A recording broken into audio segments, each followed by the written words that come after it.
ചോറിൻ്റെ കൂടെ പെട്ടെന്ന് റെഡിയാക്കി എടുക്കാൻ പറ്റിയ ഒരു തക്കാളി കറിയാണേ.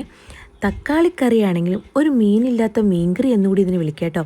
അതുപോലെ ഒരു ടേസ്റ്റാണ് ഈ ഒരു തക്കാളിക്കറിക്ക്. അതിന് വേണ്ടിയിട്ട് നമുക്ക് ചട്ടിയിലേക്ക് ഒരു 3 മീഡിയം സൈസ് തക്കാളി ചേർത്ത് കൊടുക്കാം. ഒരു സവാള നീളത്തിലരിഞ്ഞതും 2-3 പച്ചമുളകും 3-4 കൊച്ചുള്ളിയും ഒരു ചെറിയ അല്ലി വെളുത്തുള്ളിയും ചെറിയ കഷ്ണം ഇഞ്ചി ചെറുതായിട്ട് ചതച്ചും കൂടെ ചേർത്ത് കൊടുക്കുക.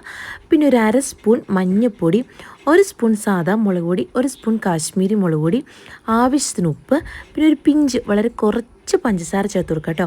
ആ ഒരു പഞ്ചസാര ചേർക്കുന്ന ഈ ഒരു കറിക്ക് നല്ല ടേസ്റ്റ് വരെ. നിങ്ങൾക്ക് ഇഷ്ടമുണ്ടെങ്കിൽ മാത്രം ചേർത്ത് കൊടുത്താൽ മതി കേട്ടോ.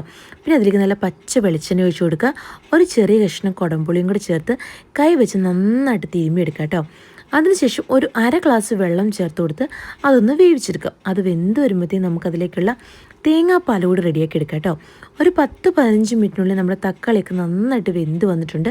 ഇനി വേവാത്തോണ്ട് പൈ വെച്ച് തവ വെച്ച് ഇതുപോലെ ഒന്ന് ഉടച്ചു കൊടുക്കാവേ. ഇനി നമുക്കതിലേക്ക് തേങ്ങാപ്പാൽ ചേർത്ത് കൊടുക്കാം. അധികം കട്ടിയുള്ള പാൽ വേണം നിർബന്ധമില്ല, കുറച്ച് ലൂസായിട്ടിരുന്നാലും കുഴപ്പമില്ല കേട്ടോ.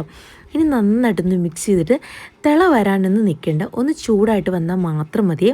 ഈ ഒരു സമയത്ത് കുറച്ച് ലൂസായിട്ടിരിക്കാൻ തോന്നിയാലും തണുത്ത് കഴിയുമ്പോഴത്തേക്കും നല്ല കുറുകി നല്ല അടിപൊളിയായിട്ട് കിട്ടും കേട്ടോ. ഇനി അതിലേക്ക് വളരെ കുറച്ച് ഉലുവ ചേർത്ത് കൊടുക്കുക. കുറച്ച് കൊച്ചുള്ളി കറിവേപ്പിലയും കൊണ്ട് നന്നായിട്ടൊന്ന് മൂപ്പിച്ചും കൂടെ ചേർത്ത് കൊടുത്തിട്ടുണ്ടല്ലോ. നല്ല അടിപൊളി ടേസ്റ്റില്ല മീനില്ലാത്തൊരു തക്കാളിക്കറി റെഡിയാണ്. നിങ്ങളെല്ലാവരും ഈ ഒരു റെസിപ്പി ഒന്ന് ട്രൈ ചെയ്ത് നോക്കണം കേട്ടോ. Okay, bye bye.